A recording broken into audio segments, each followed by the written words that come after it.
Descubrir. Crear. Aprender. Participar. Televisión más internet. www.encuentro.com.ar.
Hoy vamos a investigar cómo se genera, se transmite y distribuye la electricidad que usamos en nuestros hogares e industrias. También vamos a conocer los efectos de la electricidad sobre nuestro cuerpo. Contamos para eso con Tomás, nuestro ayudante de campo. ¿Qué tal, Tomás? Muy bien. Teniendo en cuenta el tema de hoy, me viene con todas las pilas. ¿Podríamos vivir sin energía eléctrica? Después de todo, de los 4.500 años de historia escrita, hace apenas 100 que la usamos en nuestras vidas. Civilizaciones enteras, grandes imperios se crearon, crecieron y cayeron sin saber lo que es la electricidad. Si Julio César, Atila, Colón, Galileo, Napoleón y San Martín vivieron sin prender una bombita, ¿no podríamos vivir nosotros sin energía eléctrica? ¿Qué pasaría si se corta el suministro? Hay que ver hasta qué punto...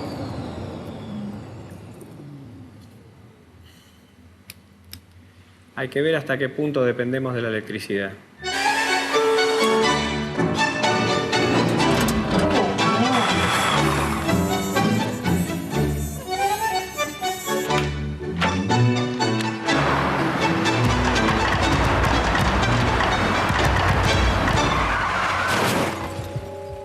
Y estos son solo algunos de los inconvenientes que demuestran hasta qué punto dependemos de la energía eléctrica.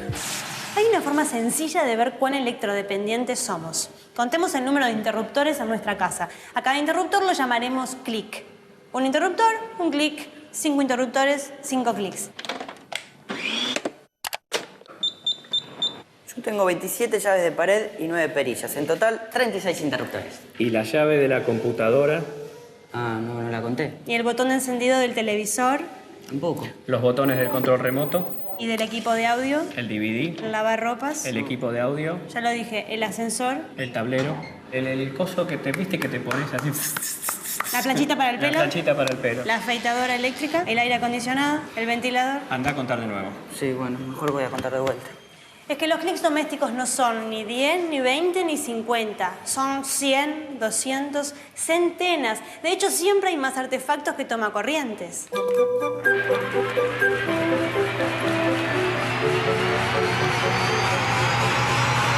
Esos triples, esas zapatillas, son cómplices de tus prácticas eléctricas poco ortodoxas y 100% inseguras. No, pero esto es provisorio, yo después lo pongo bien. ¿Después cuándo? No, porque esto es siempre así. Empieza siendo una conexión provisoria y termina siendo una instalación definitiva, Tomás. Una pésima costumbre que puede terminar en incendio. Más tomacorrientes, menos zapatillas. No, vos no. La palabra electricidad proviene del griego electron, que quiere decir ámbar. Es que los griegos ya realizaban experimentos eléctricos con ámbar, piedras y pelusa hace 2500 años. Un poco antes de que en Argentina se inventara la virome o se conociera el buscapolos. La revolución industrial viene de la mano de la máquina de vapor. Cada fábrica tenía la suya y con ella hacía girar un enorme tronco que cruzaba toda la planta y se acoplaba mediante correas a los tornos o telares. Para iluminarse utilizaban velas y faroles. Recién en el siglo XX comienza la distribución pública de electricidad. Se usaba principalmente para iluminación. Es por eso que aún hoy seguimos diciendo que llegó la cuenta de la luz. Sí, debe ser por eso. Al principio se distribuía la corriente continua o directa. Y a partir de 1940, la corriente alterna que consumimos hoy. ¿Qué diferencia hay entre corriente alterna y corriente continua? A ver, imaginemos una cañería con agua. Una bomba rotativa tiene una acción similar a la de la corriente de una pila, que es directa, o sea que impulsa el agua siempre en el mismo sentido. Así, una pila es comparable con una bomba. También podemos comparar un cable con un caño, y una lámpara que consume energía y ofrece resistencia al paso de la corriente con esta serpentina por la que el agua circula con dificultad. La presión de la bomba se relaciona en esta comparación con la tensión de la pila, en volts. El caudal que circula, o sea, los litros por minuto, equivalen a la corriente eléctrica, a la cantidad de electrones que pasan por segundo en el circuito. 6 trillones de electrones por segundo son 1 ampere. La potencia es el producto del voltaje por la corriente y se mide en watts. Si el agua fuera impulsada por una bomba de pistón, su sentido de flujo variaría de dirección, que es lo que hace la corriente alterna. Dependiendo del país, si la corriente alterna es de 50 ciclos, se enciende y apaga 100 veces por segundo. Si es de 60 ciclos, lo hace 120 veces. Por eso es mucho más segura. Este constante ida y vuelta hace que no se mantengan encendidos los arcos o chispas, disminuyendo el riesgo de incendio. Otra ventaja de seguridad de la corriente alterna es que se puede transformar fácilmente su voltaje, reduciéndolo hasta que ya no sea peligroso. Probablemente el uso más común y primitivo sea... El timbre. Un hombre camina bajo la lluvia. El agua en su cuerpo es conductora de la electricidad. Sus zapatos mojados lo conectan con la tierra. Al tocar el timbre, si este tuviera una falla de aislación, los 220 voltios de tensión harían que circule una corriente grande desde el timbre hasta la tierra. Pero un pequeño transformador que baje la tensión a 6 volts resuelve este problema.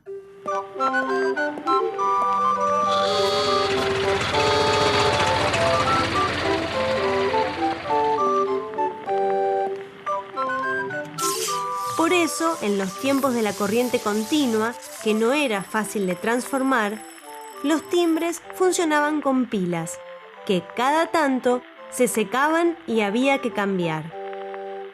¿Cómo se produce la electricidad? Cuando un conductor eléctrico, como puede ser un alambre o un hilo de cobre, se mueve frente a un imán, se genera una tensión eléctrica o voltaje entre los extremos del conductor. Si conectamos varios conductores en serie, lo que comúnmente llamamos bobina, las tensiones generadas se suman. Al cerrarse el circuito con una carga, por ejemplo una lámpara, se produce una corriente eléctrica. Como en esta linterna de mano que hace girar una rueda de imanes en torno a una bobina para alimentar la lamparita. O sea que transforma energía mecánica en energía eléctrica, almacenando la energía en pilas recargables para usarla en otro momento. Pero a gran escala no hay forma de almacenaje, entonces debemos generar la electricidad en el momento del consumo. Vamos a ver cómo. Primero tenemos que generar un campo magnético. ¿Cómo lo hacemos? Muy bien, tenemos un clavo. Dame un clavo, Idem. Si enrollamos unas cuantas vueltas de hilo de cobre alrededor del clavo y conectamos los extremos a una pila, tenemos un electroimán. Si el campo magnético de la bobina se produce en presencia de otro imán, se generan fuerzas de atracción o repulsión que mueven a la bobina. Esto se llama principio motor. Yo construí este motor con 2 cajitas de fósforos y una bobina. Mira vos qué sofisticado, ¿eh? Entonces, ¿un generador y un motor son lo mismo? Bueno, sí y no. La diferencia radica en que el motor recibe energía eléctrica y la convierte en energía mecánica. Y el generador recibe energía mecánica y la convierte en energía eléctrica. Entonces, si yo conecto una lamparita, al girar el eje, el motor... Una de las personas claves en la historia de la electricidad es Michael Faraday. Faraday fue el inventor del motor. ¡Qué groso Faraday! además de ser el descubridor de la inducción electromagnética, que permitió el desarrollo de la máquina eléctrica más sencilla y más utilizada por nosotros, el transformador. Gráfico, por favor. Si la corriente que circula por una bobina es constante, su campo magnético también lo es. Si la corriente es variable, por ejemplo, alterna, el campo magnético de la bobina es también variable.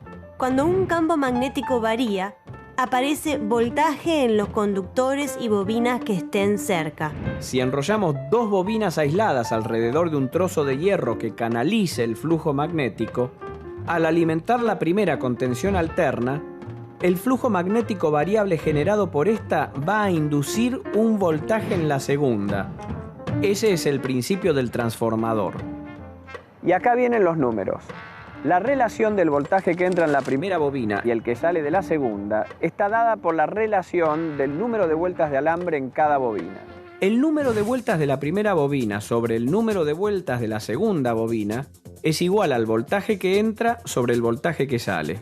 O sea que si la bobina primaria tiene 2000 vueltas y la secundaria 1000 vueltas, ¿el voltaje de salida va a ser la mitad que el de entrada? Exacto. Sería el caso de un transformador que se alimenta con 220 volts y entrega 110 volts. Y con la corriente se da la relación inversa.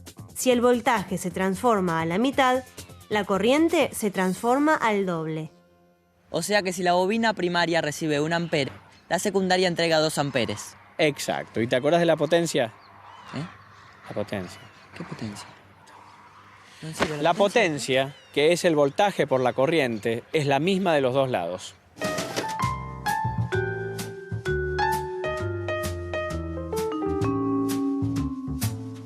Pero en la práctica no es exactamente así. Siempre algo de potencia se pierde por dispersión de flujo magnético por generación de calor. El transformador ideal no existe. La máquina ideal no existe. El hombre ideal no existe. Pero a veces tenemos magnetismo. ¿Tú me dio cara de bobina a mí?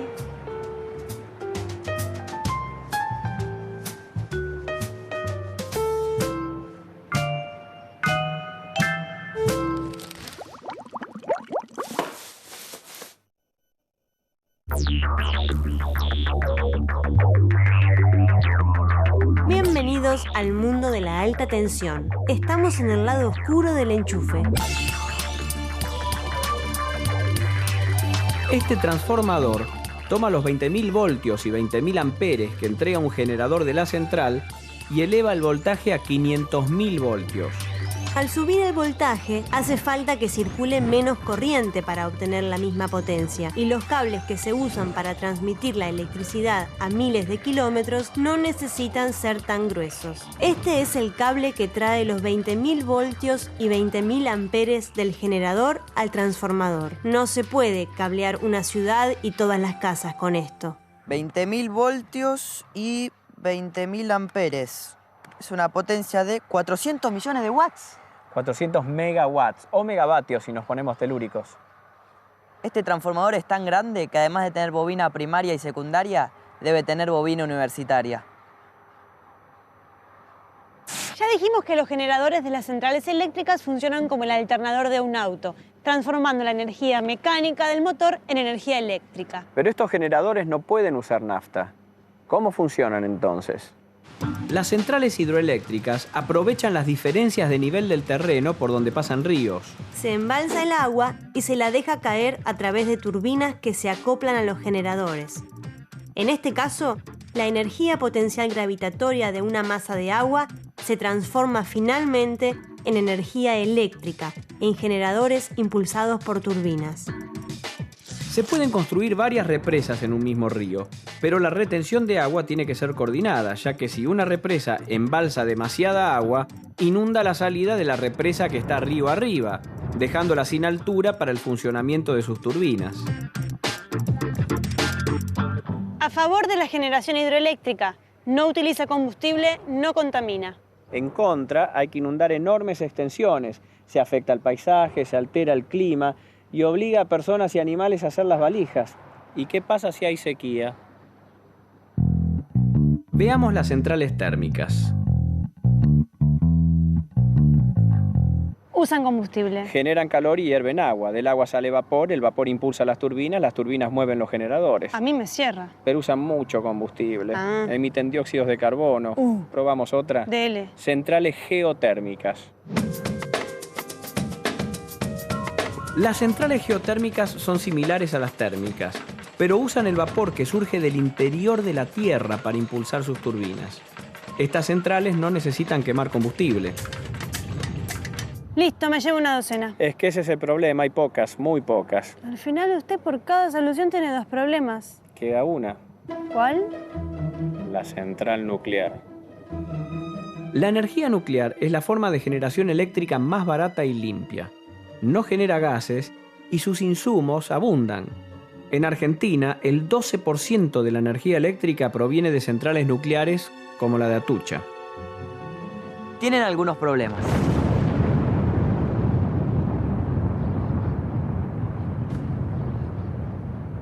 Sí, y además está el otro problemita, ¿no?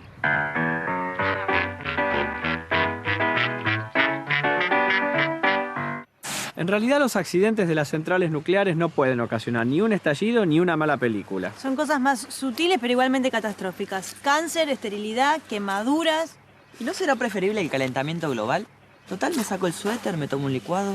Un temor razonable el tuyo, porque cuando los elementos combustibles se gastan siguen produciendo bastante radiación. Por eso hay que tener cuidado donde se guardan. ¿Han ocurrido accidentes?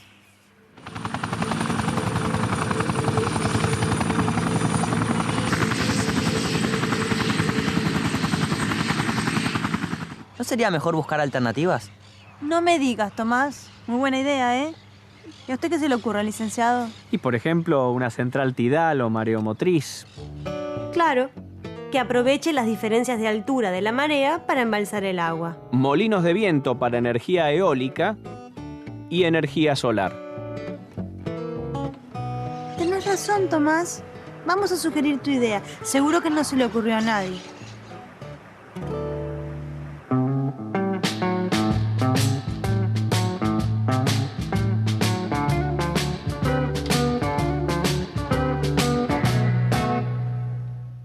Y dejemos el cómo tendría que ser para volver al cómo es. ¿Cómo llegan esos miles de megavatios generados en todo el país a su casa? Ya dijimos que para la transmisión, la tensión se eleva a 500.000 voltios, lo que reduce la corriente y permite usar cables de menor diámetro. Para transmitir la misma potencia a baja tensión, harían falta cables de varios metros de diámetro. Para hacerlo a 220 volts, no alcanza todo el cobre del mundo. El Sistema Argentino de Interconexión, conocido como SADI, es la red de líneas de alta tensión que administra los recursos de generación eléctrica que están disponibles en cada momento. Vendría a ser como tener alargadores y zapatillas de alta tensión interconectados por toda la Argentina. Incluso está conectado con países vecinos, a los que se les compra y se les vende energía. En Internet se encuentran publicados los datos sobre generación, transmisión y consumo diario. Lo más común es que la generación térmica, la nuclear y una porción de la hídrica llamada de base sean más o menos constantes a lo largo del día. La porción restante de la energía hídrica, llamada de punta, varía de acuerdo con los picos de demanda. Los 500.000 voltios llegan a la ciudad. Si eso fuera directamente a su casa, al enchufar usted la aspiradora, las consecuencias serían previsibles.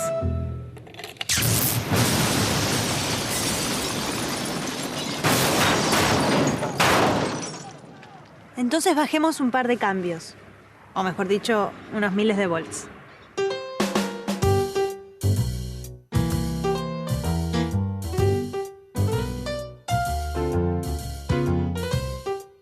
Estos transformadores reducen los 500.000 voltios originales a valores de media tensión, que oscilan entre 33.000 y 6.600 voltios. Luego, en cada manzana o edificio, si el consumo lo justifica, una subestación transformadora lo vuelve a reducir a los 220 volts de consumo o baja tensión. En la ciudad, estos transformadores son subterráneos. En los suburbios hay 1 o 2 por barrio y son aéreos. Claro, usted en su casa normal, familia normal, uso normal, todo normal, recibe tensión normal o monofásica, un cable neutro y un cable vivo con 220 voltios. Pero si usted es una normal...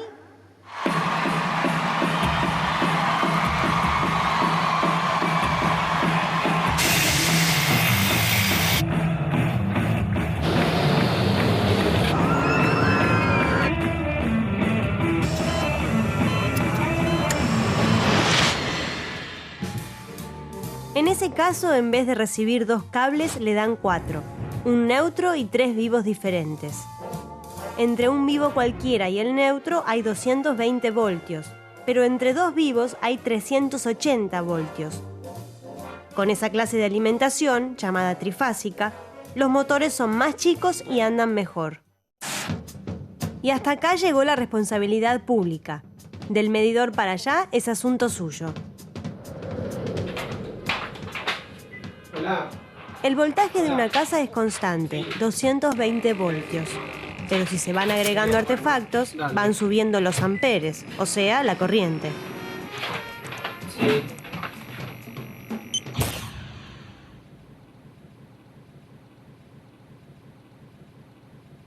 Los fusibles tienen un filamento que se calienta y se funde cuando la corriente que lo atraviesa es excesiva, como ocurre durante un cortocircuito o una sobrecarga. Esto evita que se sobrecalienten los cables y se derrita el aislamiento, con alto costo de reparación o riesgo de incendio. Las llaves térmicas tienen la ventaja de que no hace falta reemplazar filamentos. Se disparan cuando una sobrecarga de corriente produce el calentamiento de 2 chapas de diferente dilatación y se rearman fácilmente. Y las llaves magnéticas se disparan instantáneamente cuando la corriente sube de golpe a varias veces el valor normal, como ocurre durante un cortocircuito. Por eso, lo más efectivo es la combinación de ambos sistemas en llaves termomagnéticas.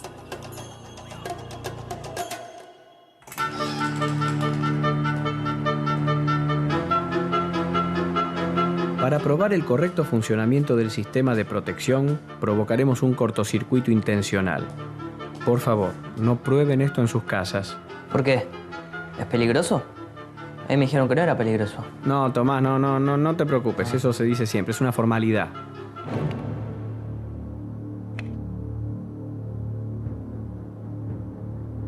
Cuando Tomás junte los cables, se producirá el cortocircuito y una corriente de miles de amperes va a recorrer la línea.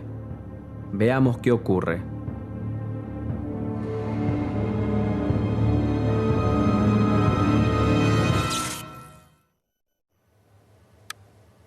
¿Estás bien? La protección funcionó perfectamente. No solo las instalaciones se protegen con estos sistemas, también algo más importante, mucho más importante. ¿Yo? No, bueno, usted también, quiero decir, ojo, no. No, bueno, los seres humanos en general, la vida, quiero decir. No, los pajaritos, las florcitas, el teru.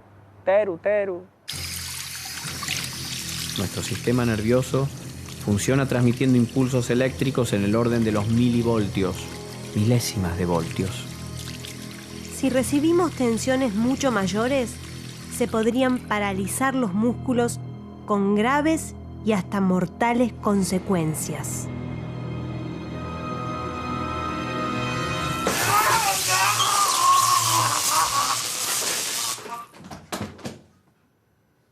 No.